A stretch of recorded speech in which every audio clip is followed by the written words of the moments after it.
The five friends, Anna, Pedro, Carla, Lucas, and Júlia, arrived excitedly at the clearing in the forest. While setting up the tents, Pedro noticed strange symbols carved into the surrounding trees, but he didn't mention it to avoid scaring the others. At night, sitting around the campfire, Lucas began telling legends about creatures that inhabited the forest. Suddenly, a distant, inhuman howl echoed through the darkness, making them shiver. Hours later, already in their tents, Anna woke up to the sound of heavy footsteps circling the campsite. She heard a muffled scream coming from Carla's tent, followed by a dull thud. Trembling, ana eğitet her tent. The full moon illuminated the clearing, revealing the other tents torn and empty. Dark stains marked the ground. A branch snapped behind her. As she turned, Anna saw a monstrous figure emerging from the shadows. Tall, covered in moss and leaves, with long arms ending in sharp claws. Its red eyes gleamed with an ancient hunger. The creature advanced slowly. Anna ran in panic through the forest, the sounds of pursuit echoing behind her. She stumbled over a root and fell. Looking up, she saw dozens of red eyes shining between the trees. Anna ran desperately through the forest, branches scratching her skin as she heard the heavy footsteps of the creature approaching. Her heart raced as she spotted an abandoned cabin ahead. She locked herself inside the dusty cabin, frantically searching for a weapon. She found an old, rusty axe in the corner. The sounds outside grew more intense. It wasn't just one creature, but several surrounding the cabin. Anna noticed strange symbols carved into the inner walls, similar to those Pedro had seen on the trees. A sudden memory struck her, the local legend about the forest guardians, ancient beings who punished intruders in their domain. The window boards began to give way under the pressure of the creatures. Anna closed her eyes, clutching the axe. At that moment, a bluish glow emanated from the symbols on the walls. The attack abruptly ceased. Anna opened her eyes and saw she was back at the campsite. Her friends slept peacefully in their intact tents.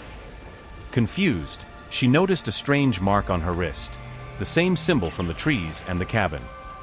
Years later, Anna still wondered if it had all been a nightmare or a supernatural warning. But one thing was certain: she never returned to that forest, and the symbols on her wrist constantly reminded her of the night she faced the ancient guardians. The years passed, but Anna could never forget that night in the forest. The mark on her wrist remained, sometimes seeming to pulse with its own energy. She avoided talking about the incident, fearing no one would believe her. One day, Anna received an unexpected call from Pedro, one of the friends who was on that camping trip. His voice trembled on the phone. "Anna, you need to come here. It's happening again." Reluctant but driven by curiosity and concern, Anna traveled to the small town near the forest. Upon arriving, she found Pedro visibly shaken. He showed her newspaper clippings about mysterious disappearances in the area. Look at the dates, Anna, Pedro pointed out. They coincide with the full moons. Anna felt a chill down her spine. Together, they decided to investigate, enlisting the help of a local historian who knew the legends of the forest. The historian revealed that the symbols were part of an ancient pact between humans and the forest guardians. The pact had been broken decades ago, unleashing the wrath of the guardians. Anna looked at the mark on her wrist, finally understanding its significance. She had been chosen to restore the balance. The next night, during the full moon, Anna, Pedro, and the historian entered the forest. As they approached the familiar clearing, the sounds of the forest changed. Shadows moved among the trees. Anna advanced alone, her wrist glowing intensely. The creatures emerged from the shadows, their red eyes fixed on her. With her heart racing, she extended her arm, showing the symbol. A profound silence fell over the forest. The creatures slowly bowed, recognizing Anna as the bearer of the pact. In that moment, Anna understood that her life had changed forever. She was now the guardian of the balance between two worlds, with the responsibility of protecting both the forest and humanity. As the sun rose, Anna knew her true journey was only beginning. This continuation adds a new arc to the story, transforming the initial horror experience into a broader narrative of mystery and supernatural responsibility. In the months that followed, Anna learned to deal with her new role as a guardian. The local historian, Mr. Oliveira, became her mentor, teaching her about ancient traditions and the delicate balance between the human world and the supernatural realm of the forest. Anna discovered that she could communicate telepathically with the forest guardians. They alerted her to imminent threats, illegal hunters, logging companies, and even careless tourists who might disturb sacred sites. However, her biggest challenge came when a large corporation announced plans to build a luxury resort in the heart of the forest. Anna knew this would destroy the guardians' habitat and permanently disrupt the balance. She tried to use legal means to stop the construction, but the corporation had too many resources and influence. As the project progressed, the guardians grew more agitated, and Anna feared they might attack the construction workers. On a new moon night, Anna entered the forest for a ritual taught by Mr. Oliveira. She intended to strengthen the mystical barrier separating the two worlds, hoping it would keep the guardians contained. In the middle of the ritual, however, something went wrong. A sinister energy erupted from the ground, and Anna saw terrifying visions of a future where the forest was dead and the corrupted guardians roamed free in the human world. When she woke up, Anna was back in Mr. Oliveira's cabin. Her mentor looked at her with concern. What you saw, he said gravely, was a warning. The balance is more fragile than we thought. If we don't act quickly, both worlds will be in danger. Anna realized she needed help. She contacted Pedro and her other friends from that fateful camping night. Each of them, she discovered, bore an invisible mark from the forest. Together, they could form a new circle of guardians. Meanwhile, in the forest, the trees whispered and the shadows moved. An ancient prophecy was being fulfilled, and the fate of two worlds now rested on the shoulders of Anna and her friends. The battle for the future of the forest and humanity was about to begin.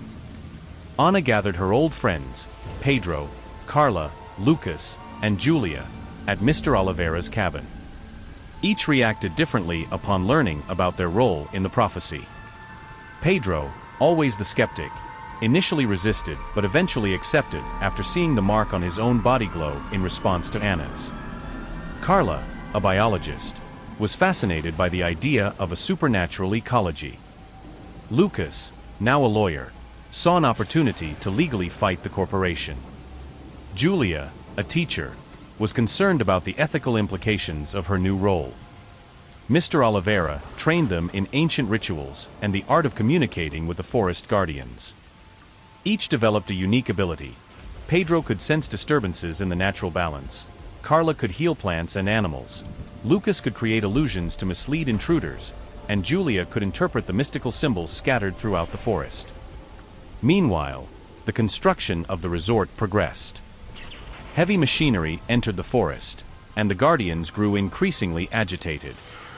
Anna and her friends worked tirelessly, using their new abilities to sabotage the project and protect the sacred areas. One night, during a patrol, they were surprised by armed security guards from the corporation. In the ensuing confrontation, Lucas was injured. When his blood touched the forest floor, something unexpected happened. The earth trembled, and ancient trees came to life, driving away the security guards. This event caught the attention of the media and authorities. The forest was now at the center of a national controversy, with environmentalists and mystics converging on the region. Feeling the pressure, the corporation decided to accelerate the project. They planned a large-scale night operation to clear a significant area of the forest, including the site Anna knew to be the mystical heart of the region. On the eve of this attack, Anna and her friends prepared for their greatest challenge. They knew they would have to reveal the truth about the Guardians to the world, risking being labeled as crazy, but it was the only way to save the forest. As they headed towards the heart of the forest, ready for the final confrontation, the sky lit up with an impossible aurora borealis, a sign that the two worlds were about to collide. Anna looked at her friends, now united in purpose and power. "It's time," she said, her voice a mix of determination and fear. "The fate of two worlds will be decided tonight." As they advanced, the ancient trees seemed to bow before them, and shadows with glowing eyes followed them in the darkness. The battle for the future of the forest, and reality itself, was about to begin.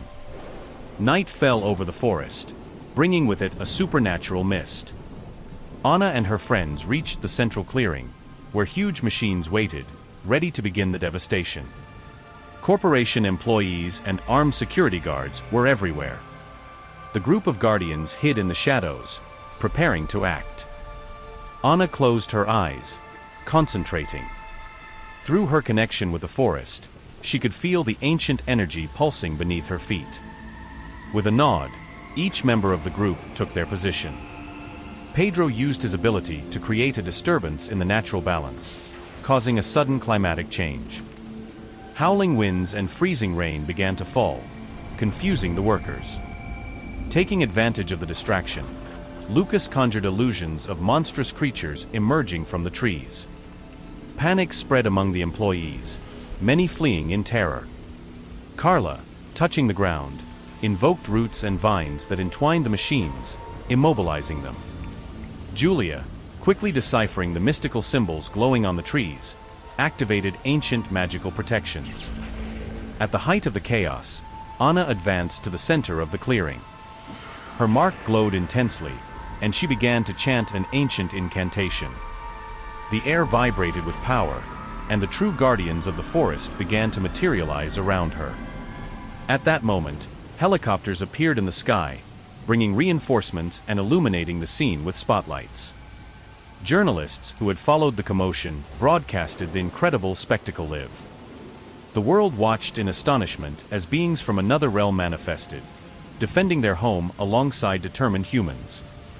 The CEO of the corporation, present to oversee the operation, stood paralyzed at the sight. Anna approached him, her voice amplified by a supernatural power. This forest is not just a piece of land. It is a portal, a link between worlds. Destroying it would mean condemning not only this ecosystem, but the balance of all reality. Anna's words echoed not only through the forest, but across the live broadcasts to the entire planet. The truth that she and her friends had feared revealing was now exposed for all to see. As dawn approached, the forest guardians retreated into the shadows. The devastation operation had been completely halted. Reporters, environmentalists, and curious onlookers flooded the area, all wanting to know more about the surreal events of the night. Anna and her friends found themselves at the center of a media storm. Their world had changed forever, as had their responsibility. They were no longer just guardians of a local secret, but ambassadors between two worlds, with a duty to educate and protect on a global scale. As the sun rose over the preserved forest, Anna looked at her companions. Their eyes reflected the magnitude of what they had accomplished and the challenges still to come. A new era was beginning, where magic and nature would have to find their place in the modern world. Their journey was far from over. In fact, it was only the beginning. In the weeks following the event in the forest, the world went into a frenzy of debates, theories, and rapid changes. Governments called emergency sessions, scientists rushed to study the phenomenon, and religious leaders tried to reconcile ancient beliefs with this new reality. Anna and her friends found themselves at the center of a global storm. They were requested for interviews, summoned to testify before government committees, and surrounded by crowds of curious onlookers and followers whenever they appeared in public. The forest, now recognized as a site of supernatural significance, was declared an international protected area. Research teams from around the world arrived daily, eager to study the connection between the two realms. However, not all reactions were positive. Extremist groups emerged, some seeing the Guardians as threats to be eliminated, others wanting to exploit the supernatural power for their own ends. The safety of Anna and her friends became a constant concern. Amidst all this turmoil, the five friends struggled to balance their new responsibilities with their personal lives. Pedro left his job to dedicate himself fully to protecting the forest. Carla began working with an international team of biologists, studying the region's unique flora. Lucas used his legal skills to navigate the complex legal landscape that had arisen. Júlia started an educational program to teach about the importance of balance between the worlds. Anna, as the leader of the group, felt the weight of her responsibilities more than ever. She spent long hours meditating in the forest, strengthening her connection with the guardians and trying to anticipate the next threats. One day, during one of these meditation sessions, Anna had a disturbing vision. She saw other forests around the world, each with its own guardians, but many in danger. She understood that what had happened in her forest was only the beginning. Sharing this vision with her friends and Mr. Oliveira, they realized their mission had expanded. It was no longer just about protecting one forest, but about restoring the global balance between the natural and the supernatural worlds. They began to plan a journey around the world, to find and awaken other guardians. Each of them knew that this mission would bring unimaginable dangers, but also the chance to create true global harmony. As they prepared for this new adventure, troubling news arrived from a tropical forest in South America. Reports of strange events and mysterious disappearances echoed what had happened in their own forest years ago. Anna looked at her friends, seeing determination in their eyes. Are you ready for the next chapter? She asked. With a collective nod, they began preparations for their journey. The world was changing rapidly, and they were at the center of this transformation. The next phase of their journey was about to begin, leading them to new challenges, new allies, and undoubtedly new dangers. 5 years had passed since Anna and her friends embarked on their global journey. They traveled through ancient forests on every continent, awakening sleeping guardians and establishing a worldwide network of supernatural protection. Their last mission brought them back to the forest where it all began. Upon arrival, they were met with a surprising sight. The central clearing, once threatened by construction, now housed an impressive center for research and conservation. Mr. Oliveira, now with completely white hair, awaited them with a proud smile. Welcome back, he said. You arrived just in time. That night, under the light of the full moon, guardians from all over the world gathered in the forest. It was time to perform the great ritual, an event that occurred only once every century, to renew the balance between worlds. Anna led the ceremony, her voice blending with the ancient chants of guardians from diverse cultures. Magical energy visibly pulsed in the air, creating a spectacle of lights and sounds that echoed throughout the forest. When the ritual reached its peak, something extraordinary happened. The veil between the worlds became momentarily visible, revealing to all present the true interconnected nature of reality. In that moment of cosmic clarity, Anna and her friends realized that their work had transformed not only the world but themselves. They were no longer just 5 scared friends on a camping trip, but powerful guardians, protectors of universal balance. With the sunrise, the ritual came to an end. The forest seemed rejuvenated, vibrant with new life and energy. The guardians from around the world departed, taking with them the responsibility to maintain balance in their own lands. Anna looked at her friends, their faces showing the weariness and wisdom gained over the years. Pedro smiled, placing a hand on her shoulder. What now? He asked. Now, Anna replied, we teach. We prepare the next generation. They watched as a group of young apprentices approached, their eyes shining with expectation and respect. Anna recognized in them the same mix of fear and determination that she and her friends had felt years ago. The journey never really ends, Anna told the new guardians. Every end is a new beginning. As the group gathered to begin the day's lessons, Anna felt a deep sense of fulfillment. The forest that once terrified her was now her home, her strength. The world had changed, and they had changed with it. The threat that began as a horror story during a camping trip had transformed into a saga of discovery, growth, and ultimately harmony. Anna knew that new challenges would come, but now they were prepared. The balance was restored, and the future, though uncertain, seemed bright. As the sun rose higher in the sky, casting golden rays through the ancient trees, Anna smiled. This was just the first page of a new chapter in the eternal story of the forest and its guardians.